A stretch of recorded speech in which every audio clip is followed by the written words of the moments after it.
A hydrogen bond is the electrostatic attraction between two polar groups that occurs when a hydrogen atom covalently bound to a highly electronegative atom such as nitrogen or oxygen experiences the electrostatic field of another highly electronegative atom nearby. Hydrogen bonds can occur between molecules or within different parts of a single molecule, depending on geometry and environment. The hydrogen bond free energy content is between 1 and 5 kilocalories per mole. This makes it stronger than a van der Waals interaction, but weaker than covalent or ionic bonds. This type of bond can occur in inorganic molecules such as water and inorganic molecules like DNA and proteins. Intermolecular hydrogen bonding is responsible for the high boiling point of water compared to the other group 16 hydrides that have much weaker hydrogen bonds. Intramolecular hydrogen bonding is partly responsible for the secondary and tertiary structures of proteins and nucleic acids. It also plays an important role in the structure of polymers, both synthetic and natural. In 2011, an IUPAC task group recommended a modern evidence-based definition of hydrogen bonding, which was published in the IUPAC journal Pure and Applied Chemistry.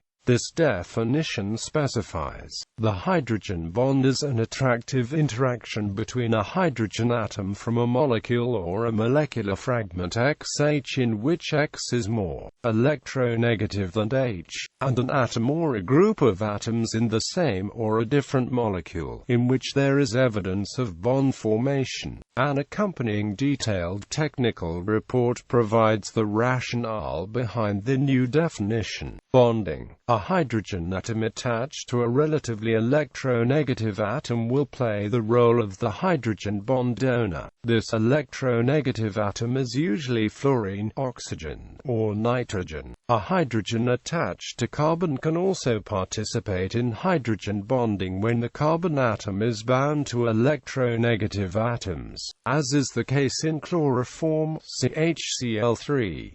An example of a hydrogen bond donor is the hydrogen from the hydroxyl group of ethanol, which is bonded to an oxygen. In a hydrogen bond, the electronegative atom not covalently attached to the hydrogen is named proton acceptor, whereas the one covalently bound to the hydrogen is named the proton donor. In the donor molecule, the electronegative atom attracts the electron cloud from around the hydrogen nucleus of the donor and, by decentralizing the cloud, leaves the atom with a positive partial charge. Because of the small size of hydrogen relative to other atoms and molecules, the resulting charge, though only partial, represents a large charge density. A hydrogen bond results when this strong positive charge density attracts a lone pair of electrons on another heteroatom, which then becomes the hydrogen bond acceptor. The hydrogen bond is often described as an electrostatic dipole-dipole interaction. However, it also has some features of covalent bonding. It is directional and strong, produces intraatomic distances shorter than the sum of the van der Waals radii, and usually involves a limited number of interaction partners, which can be interpreted as a type of valence. These covalent features are more substantial when acceptors bind hydrogens from more electronegative donors. The partially covalent nature of a hydrogen bond raises the following questions: to which molecule or atom does the hydrogen nucleus belong, and which should be labeled donor and which acceptor? Usually, this is simple to determine on the basis of intraatomic distances in the X-HY system, where the dots represent the hydrogen bond. The X-H distance is typically approximately equals 110 pm, whereas the HY distance is approximately equals 160 to 200 pm. Liquids that display hydrogen bonding are called associated liquids. Hydrogen bonds can vary in strength from very weak to extremely strong, 161.5 kilojoules mol-1 in the ion HF-2. Typical enthalpies in vapor include F-HF, O-HN, O-HO, N-HN, N-HO, O-H, O+3. Quantum chemical calculations of the relevant intraresidue potential constants revealed large differences between individual H-bonds of the same type. For example, the central intraresidue N-HN hydrogen bond between guanine and cytosine is much stronger in comparison to the N-HN bond between the adenine-thymine pair. The length of hydrogen bonds depends on bond strength, temperature, and pressure. The bond strength itself is dependent on temperature, pressure, bond angle, and environment. The typical length of a hydrogen bond in water is 197 pm. The ideal bond angle depends on the nature of the hydrogen bond donor. The following hydrogen bond angles between a hydrofluoric acid donor and various acceptors have been determined experimentally. History. In the book The Nature of the Chemical Bond, Linus Pauling credits T.S. Moore and T.F. Windmill with the first mention of the hydrogen bond. In 1912, Moore and Windmill used the hydrogen bond to account for the fact that trimethylammonium hydroxide is a weaker base than tetramethylammonium hydroxide. The description of hydrogen bonding in its better-known setting, water, came some years later in 1920 from Latimer and Rodebush. In the paper, Latimer and Rodebush cite work by fellow scientist at the laboratory, Morris Loyal Huggins, saying Mr. Huggins of this laboratory in some work as yet unpublished, has used the idea of a hydrogen kernel held between two atoms as a theory in regard to certain organic compounds. Hydrogen bonds in water. The most ubiquitous and perhaps simplest example of a hydrogen bond is found between water molecules. In a discrete water molecule, there are two hydrogen atoms and one oxygen atom. Two molecules of water can form a hydrogen bond between them. The simplest case, when only two molecules are present, is called the water dimer and is often used as a model system. When more molecules are present, as is the case with liquid water, more bonds are possible because the oxygen of one water molecule has two lone pairs of electrons, each of which can form a hydrogen bond with a hydrogen on another water molecule. This can repeat such that every water molecule is H-bonded with up to 4 other molecules. As shown in the figure, hydrogen bonding strongly affects the crystal structure of ice, helping to create an open hexagonal lattice. The density of ice is less than the density of water at the same temperature. Thus, the solid phase of water floats on the liquid. Unlike most other substances, liquid water's high boiling point is due to the high number of hydrogen bonds each molecule can form, relative to its low molecular mass. Owing to the difficulty of breaking these bonds, water has a very high boiling point, melting point, and viscosity compared to otherwise similar liquids not conjoined by hydrogen bonds. Water is unique because its oxygen atom has two lone pairs and two hydrogen atoms, meaning that the total number of bonds of a water molecule is up to 4. For example, hydrogen fluoride, which has 3 lone pairs on the F atom but only one H atom, can form only 2 bonds. H-F, H-F, H-F. The exact number of hydrogen bonds formed by a molecule of liquid water fluctuates with time and depends on the temperature. From TIP4P liquid water simulations at 25 degrees Celsius, it was estimated that each water molecule participates in an average of 3.59 hydrogen bonds. At 100 degrees Celsius, this number decreases to 3.24 due to the increased molecular motion and decreased density, while at 0 degrees Celsius, the average number of hydrogen bonds increases to 3.69. A more recent study found a much smaller number of hydrogen bonds, 2.357 at 25 degrees Celsius. The differences may be due to the use of a different method for defining and counting the hydrogen bonds, where the bond strengths are more equivalent. One might instead find the atoms of two interacting water molecules partitioned into two polyatomic ions of opposite charge, specifically hydroxide and hydronium, H-O-H3O+. Indeed, in pure water under conditions of standard temperature and pressure. This latter formulation is applicable only rarely. On average, about 1 in every 5.5 times 108 molecules gives up a proton to another water molecule, in accordance with the value of the dissociation constant for water under such conditions.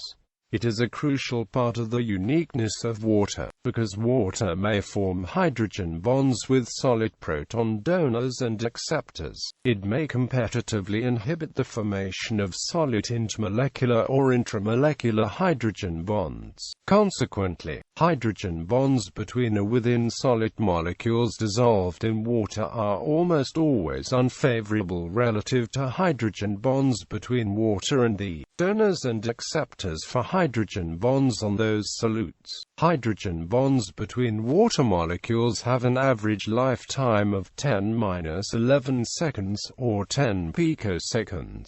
Bifurcated and over-coordinated hydrogen bonds in water. A single hydrogen atom can participate in two hydrogen bonds, rather than one. This type of bonding is called bifurcated. It can exist, for instance, in complex natural or synthetic organic molecules.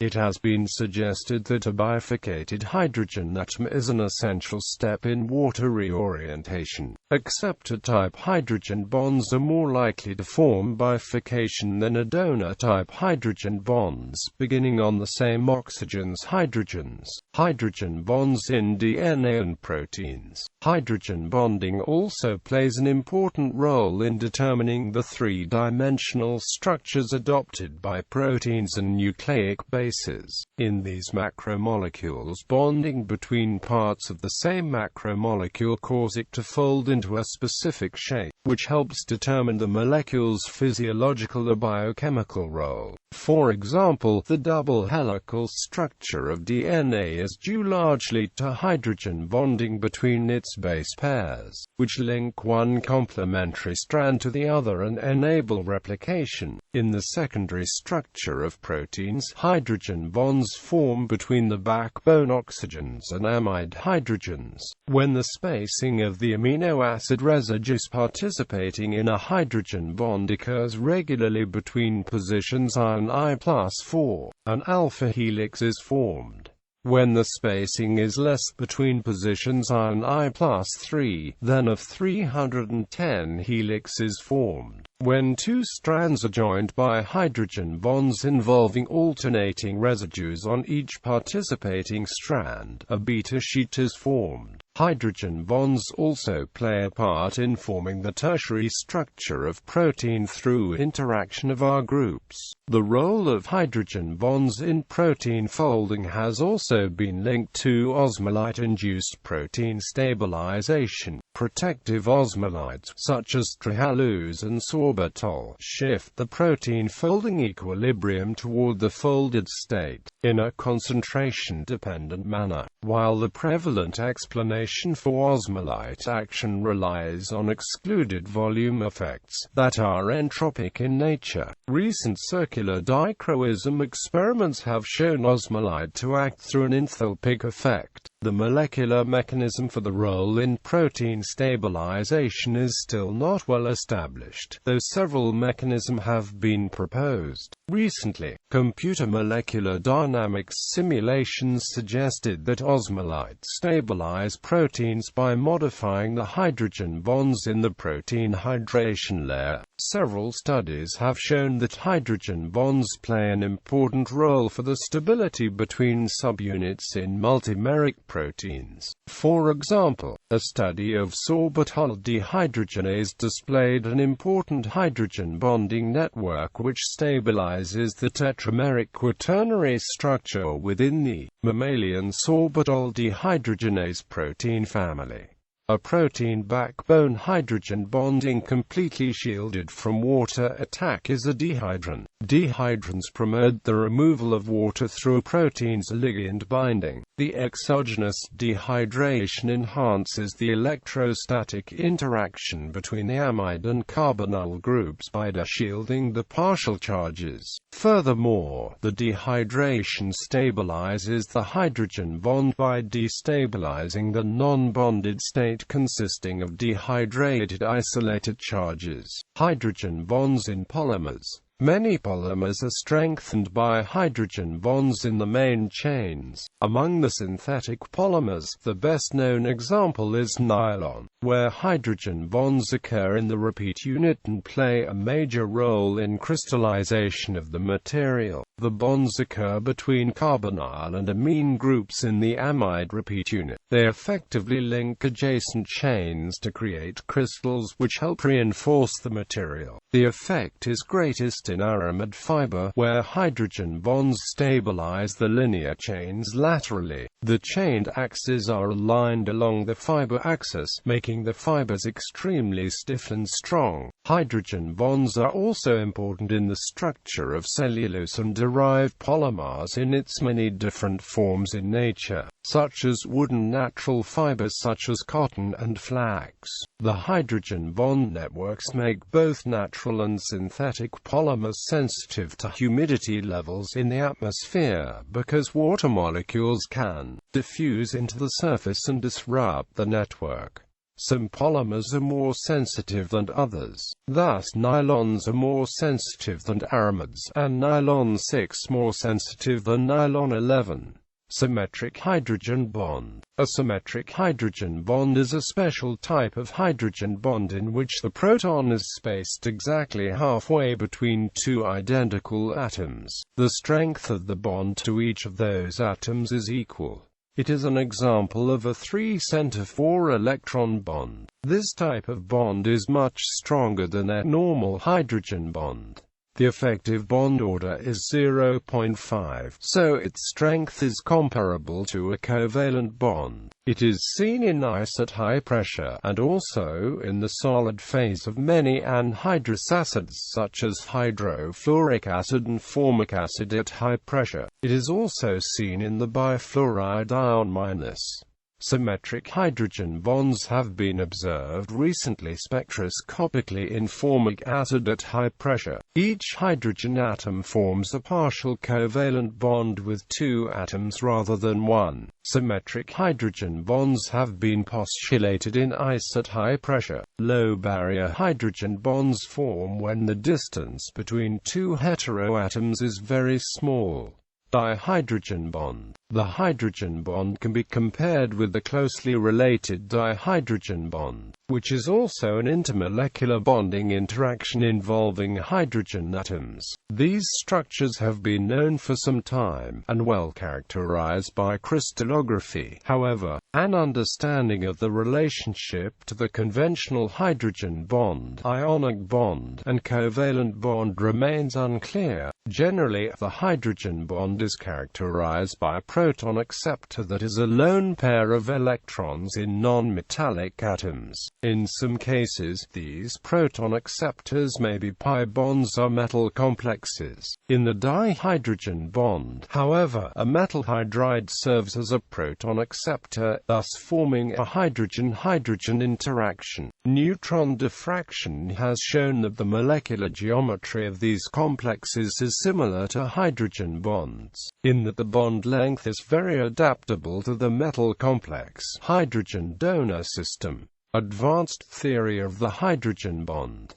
In 1999, Isaacs et al. Showed from interpretations of the anisotropies in the Compton profile of ordinary ice that the hydrogen bond is partly covalent. Some NMR data on hydrogen bonds in proteins also indicate covalent bonding. Most generally, the hydrogen bond can be viewed as a metric-dependent electrostatic scalar field between two or more intermolecular bonds. This is slightly different from the intramolecular band states of, for example, covalent or ionic bonds. However, hydrogen bonding is generally still a band state phenomenon, since the interaction energy has a net negative sum. The initial theory of hydrogen bonding proposed by Linus Pauling suggested that the hydrogen bonds had a partial covalent nature. This remained a controversial conclusion until the late 1990s, when NMR techniques were employed by F. Cordier et al. To transfer information between hydrogen-bonded nuclei, a feat that would only be possible if the hydrogen bond contained some covalent character. While much experimental data has been recovered for hydrogen bonds in water, for example, that provide good resolution on the scale of intermolecular distances and molecular thermodynamics, the kinetic and dynamical properties of the hydrogen bond in dynamic systems remained unchanged. Dynamics probed by spectroscopic means. The dynamics of hydrogen bond structures in water can be probed by the IR spectrum of O-stretching vibration. In terms of hydrogen bonding network in protic-organic ionic plastic crystals, which are a type of phase change materials exhibiting solid-solid phase transitions prior to melting, variable temperature infrared spectroscopy can reveal the temperature dependence of hydrogen bonds and the dynamics of both the anions and the cations. The sudden weakening of hydrogen bonds during the solid-solid phase transition seems to be coupled with the onset of orientational or rotational disorder of the ions. Hydrogen bonding phenomena. Dramatically higher boiling points of NH3, H2O, and HF compared to the heavier analogues PH3, H2S, and hydrogen chloride. Increase in the melting point, boiling point, solubility, and viscosity of many compounds can be explained by the concept of hydrogen bonding. Occurrence of proton tunneling during DNA replication is believed to be responsible for cell mutations. Viscosity of anhydrous phosphoric acid and of glycerol. Dimer formation in carboxylic acids and hexamer formation in hydrogen fluoride, which occur even in the gas phase, resulting in gross deviations from the ideal gas law. Pentamer formation of water and alcohols in apolar solvents. High water solubility of many compounds such as ammonia is explained by hydrogen bonding with water molecules. Negative azeotropy of mixtures of HF and water. Deliquescence of sodium hydroxide is caused in part by reaction of O- with moisture to form hydrogen-bonded H3O-2 species.